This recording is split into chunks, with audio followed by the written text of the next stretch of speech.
Sir ರಾಮ್ಲೂರು Congress ಬರ್ತಾರೆ ಚರ್ಚೆ ನನಗೆ ನಿಮ್ಮ ಮುಖಾಂತರ ಮಾಹಿತಿ ಇರ್ತಕ್ಕಂಥದ್ದು ನಮ್ಮ ಜಿಲ್ಲೆಯವರೇ. ನನಗೆ ಅಲ್ಲ, ರಾಮ್ಲೂರ್ ಬಗ್ಗೆ ಅತ್ಯಂತ ಗೌರವ ಇದೆ ನನಗೆ. Is always A great friend of mind.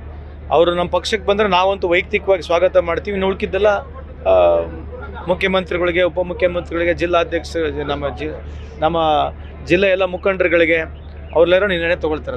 ಬಹಿರಂಗವಾಗಿ ಕಾಂಗ್ರೆಸ್ ನಮ್ಗೆ ಆಹ್ವಾನ ಮಾಡಿದ್ದಾರೆ, ಅದರ ಬಗ್ಗೆ ಚಿಂತೆ ಮಾಡ್ತೀನಿ. ಅಧ್ಯಕ್ಷರು ನಿನ್ನೆ ಒಂದು ಮಾತಾಡಿದ್ರು, MLA ಎಲೆಕ್ಷನ್ ಬಿಫೋರೇ ನಾನು ಅವ್ರನ್ನ ಸಂಪರ್ಕ ಮಾಡಿದ್ದೆ ರಾಮ್ಲು ಅವ್ರನ್ನ ಅಂತ ಹೇಳಿ. ಅದು ಗೊತ್ತಿಲ್ಲ. ಅಲ್ಲ, ಅವ್ರು ಮಾಡಿದ್ರೆ ಮಾಡಿರ್ಬೋದು, ನನಗೆ ಮಾಹಿತಿ ಇಲ್ಲ ಅದ್ರ ಬಗ್ಗೆ. ರಾಮ್ಲು ಅವ್ರ ಬಂದು ಪಕ್ಷಕ್ಕೆ ಒಳ್ಳೇದಾಗುತ್ತೆ. ಅಲ್ಲ, ಯಾರೇ ಬಂದರೂ ನಮ್ಮ ಪಕ್ಷಕ್ಕೆ ಒಳ್ಳೇದಾಗುತ್ತೆ. ರಾಮ್ಲು ಅವರು ಈಸ್ ಅ ಟಾಲ್ ಲೀಡರ್ ಇದ್ದಾರೆ, ಆ ಸಮಾಜದಲ್ಲಿ ಕೂಡ ಟಾಲ್ ಲೀಡರ್ ಇದ್ದಾರೆ. ನಮ್ಮ ಜಿಲ್ಲೆಯಲ್ಲಿ ಒಬ್ಬ ಟಾಲ್ ಲೀಡರು.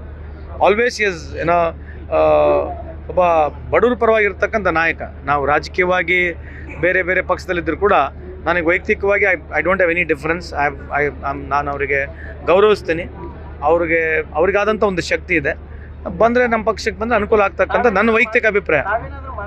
ಇಲ್ಲ ಇಲ್ಲ, ನಾನು ಸತ್ವಾಗ್ಲೂ ಮಾತಾಡಿಲ್ಲ. I am not spoken to. ಅಲ್ಲಿ ನಂದು ವೈಯಕ್ತಿಕವಾಗಿ ಸ್ವಾಗತ ಇದೆ. ಅಲ್ಲಿರ್ತಕ್ಕಂಥ ಎಲ್ಲ ಜಿಲ್ಲೆ ಮುಖಂಡರುಗಳು, ಅಲ್ಲಿರ್ತಕ್ಕಂಥ ನಮ್ಮ ಜಿಲ್ಲೆ ಉಸ್ತುವಾರಿ ಸಚಿವರು ಜಮೀರ್ ಅಹಮದ್ ಖಾನ್ ಇದ್ದಾರೆ, ಅಲ್ಲೆಲ್ಲ ನಮ್ಮ ಜಿಲ್ಲೆಯ ಶಾಸಕರಿದ್ದಾರೆ. ಅವ್ರ ಜೊತೆ ಮಾತನಾಡಿ ನಮ್ಮ ಹೈಕಮಾಂಡ್ ಏನು ನಿರ್ಣಯ ಮಾಡುತ್ತೆ ಅದು ಅವ್ರಿಗೆ ಬಿಟ್ಟಿರ್ತಕ್ಕಂಥದ್ದು. ನನ್ನ ವೈಯಕ್ತಿಕ ನೀವು ಕೇಳ್ತಾ ಇದ್ರೆ ನಾನು I am welcoming with open hearted.